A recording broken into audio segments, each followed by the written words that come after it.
ازيكم عاملين ايه؟ يا رب تكونوا بخير. كل سنه وانتم طيبين. النهارده هنعمل مع بعض كحك العيد.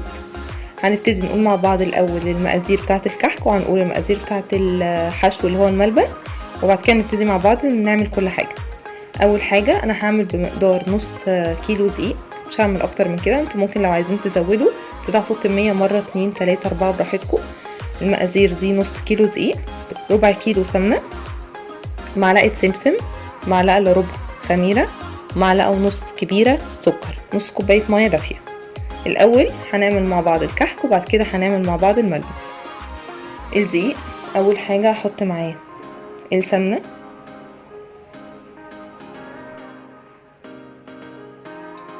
والسمسم، وممكن تحطوا معاه ريحه الكحك، بس انا دلوقتي مش متوفره عندي فمش هحطها. ممكن تحطوها ممكن ما تحطوهاش براحتكم.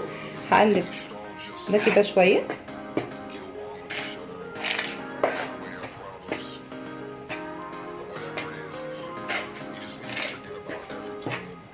والسمنه عندي بدرجه حراره الاوضه، مش مسخناها ومش في نفس الوقت ساقعه مطلعه من التلاجة.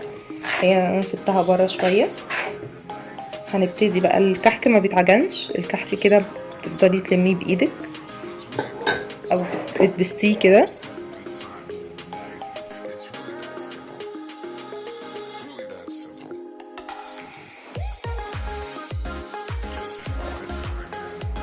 لغايه لما الدقيق كله يكون امتزج مع السمنه. دي اهم خطوه، ان انت تبستيها كتير عشان تطلع ناعمه. انا السمنه هنا حطيت مع النص كيلو دقيق ربع سمنه، وحطيت معاهم فوقيهم معلقتين سمنه كمان عشان انا بحبه ناعم قوي. ممكن لو بتحبي فيه قطمه بسيطه تحطي مع نص كيلو ربع سمنه بس، ما تزوديش.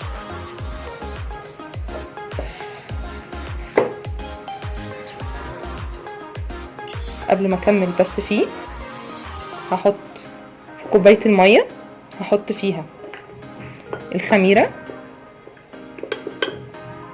عشان يتفاعلوا مع بعض لغايه لما اخلص العجينه.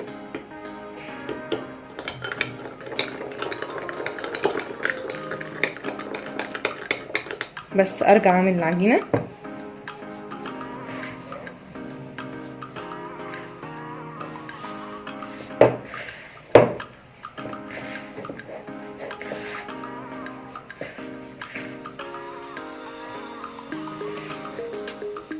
ممكن تحط سمسم وممكن لا، سمسم اختياري. زي برضو الروايح، ريحه الكحك، ريحه الموز، فانيليا، اي حاجه من الحاجات دي اختياريه.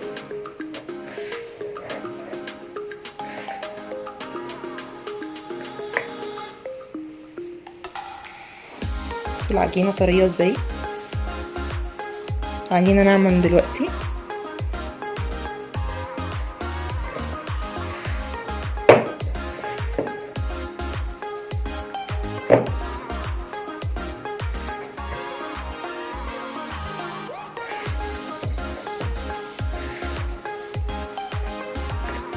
بس انا كده اتاكدت ان الدقيق كله اتخلط مع السمنه. هبتدي احط الميه جزء جزء، مش هحط كله مع بعض.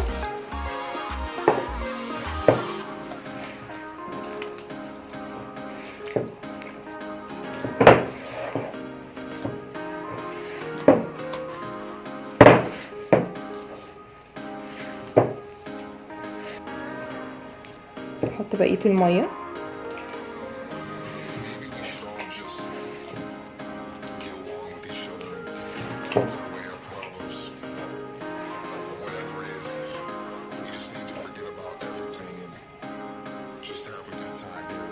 عشان اتاكد ان العجينه بقت كويسه بلفها كده واضغط عليها، ما شققتش ما عملتش اي حاجه. هسيبها بقى لغايه لما تستريح، سيبها شويه تستريح، مش هسيبها تخمر. هنعمل مع بعض دلوقتي الملبن. عندي هنا نص ملبن، وعندي معلقتين سمنه، ومعلقه سمسم، واي مكسرات عندكم. انا هنا مكسره عين جمل. هحط الاول السمنه والسمسم وعين الجمل، وهبتدي افركهم كده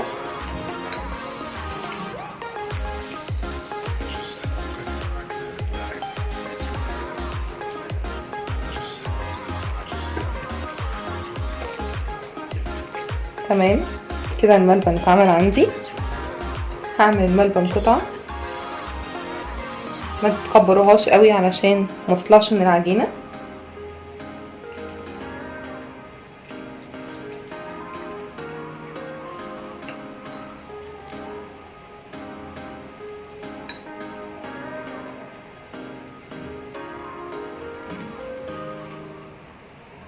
دي كميه الملبن اللي طلعت معايا، والعجينه تقريبا ارتاحت 10 دقايق. تمام، انا ما بخليهاش تخمر قوي، هي اصلا بترتاح بس كده. هاخد بقى جزء من العجينه، يا ريت تبقى صغيره مش كبيره علشان هي مع الخميره مع الفرن بتكبر. وافرغها من النص كده واحط فيها الملبن واقفلها كويس قوي، وارجع اكورها كده تاني.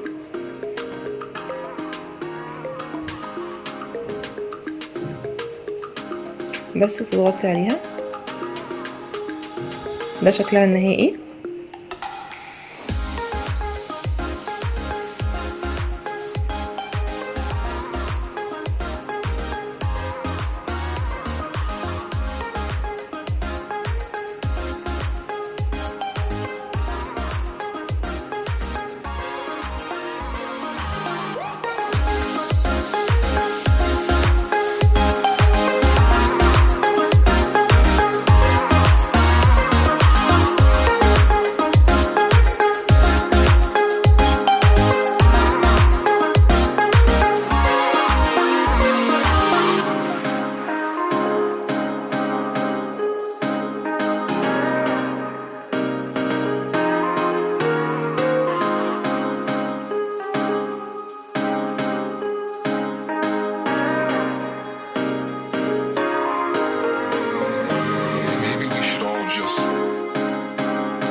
انا كده خلصت اول صاج اهو.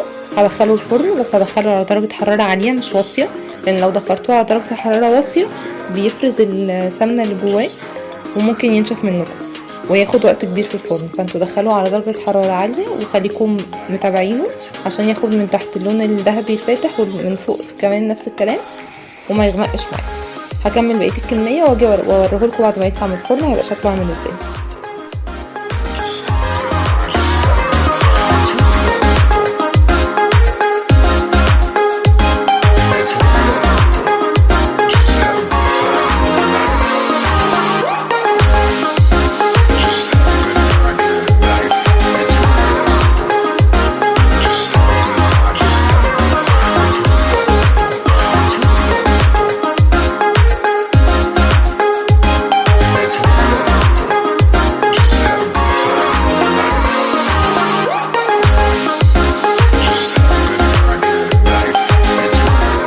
ورجعت لكم تاني بعد ما طلع من الفرن. ده شكله حلو جدا وبيدوب في البق. عايزه اوريه لكم لما يتفتح من النص عامل ازاي. دايب خالص خالص يعني. يا ريت تجربوا الوصفه دي، هتعجبكم جدا.